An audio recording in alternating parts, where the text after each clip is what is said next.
भगवान श्री राम ने क्यों फोड़ी थी कौए की आंख? बाद में दिया वरदान, सुने यह कथा।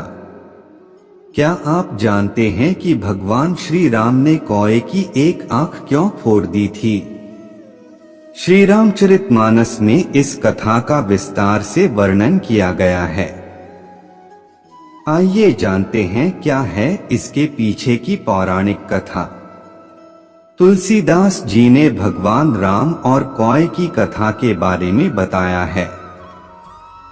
भगवान राम ने दंड स्वरूप कौए की एक आंख फोड़ दी थी। ऐसी ही मजेदार कथाएं सुनने के लिए हमारे चैनल को लाइक, शेयर और सब्सक्राइब करें।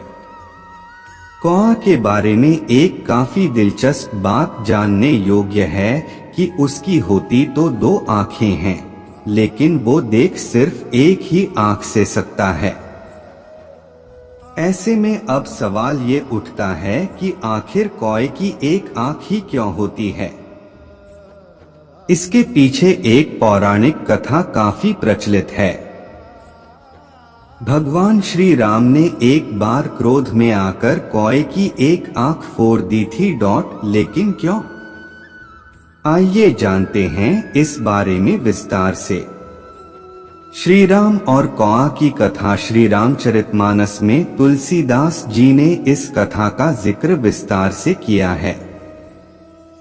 कहा जाता है कि एक बार इंद्रदेव के पुत्र जयंत ने भगवान श्री राम की परीक्षा लेने की सोची। दरअसल में वो श्री राम की शक्ति की जानकारी लेना चाहते थे, इसीलिए उन्होंने कौए का रूप धारण कर लिया और माता सीता के पास पहुंच गए और माता के पैर को अपने चोंच से घायल कर दिया और वहां से भाग गए।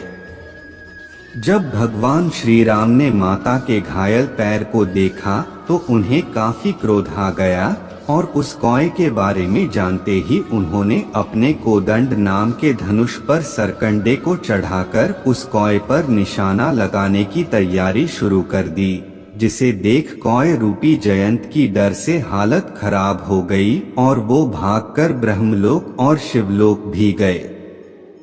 फिर वो अपने पिता इंद्रदेव के पास गए तो इंद्रदेव ने उनसे कहा कि उस बाण से तुम्हारी रक्षा सिर्फ स्वयं भगवान श्री राम ही कर सकते हैं। इसके बाद वो भागते हुए भगवान श्री राम के चरणों में आकर गिर गए और अपने किए की माफी मांगने लगे। तब भगवान राम ने कहा कि वो इस बाण को वापस तो नहीं ले सकते हैं, लेकिन उससे कम आघात पहुंचा सकते हैं। ऐसे में श्री राम ने अपने उस बाण से कौए के रूप में मौजूद जयंत की एक आंख फोड़ दी। उसी दिन से कौए को एक आंख वाला माना जाने लगा। पितृपक्ष में कौए को भोजन कराने की है परंपरा। इसी कथा के अनुसार कौए की एक आंख फोड़ने के बाद भगवान श्री राम ने उसे वरदान दिया कि पितरों को अर्पित किए जाने वाले भोजन में से एक हिस्सा तुम्हें मिलेगा। कहा जाता है कि तभी से पितृपक्ष के दिनों में कौए को भोजन कराकर पितरों को प्रसन्न किया जाता है। ऐसी ही मजेदार कथाएं सुनने के लिए हमारी चैनल की ऐसी ही वीडियो पाने के लिए हमारी चैनल को लाइक, शेयर एंड सब्सक्राइब कीजिए। धन्यवाद।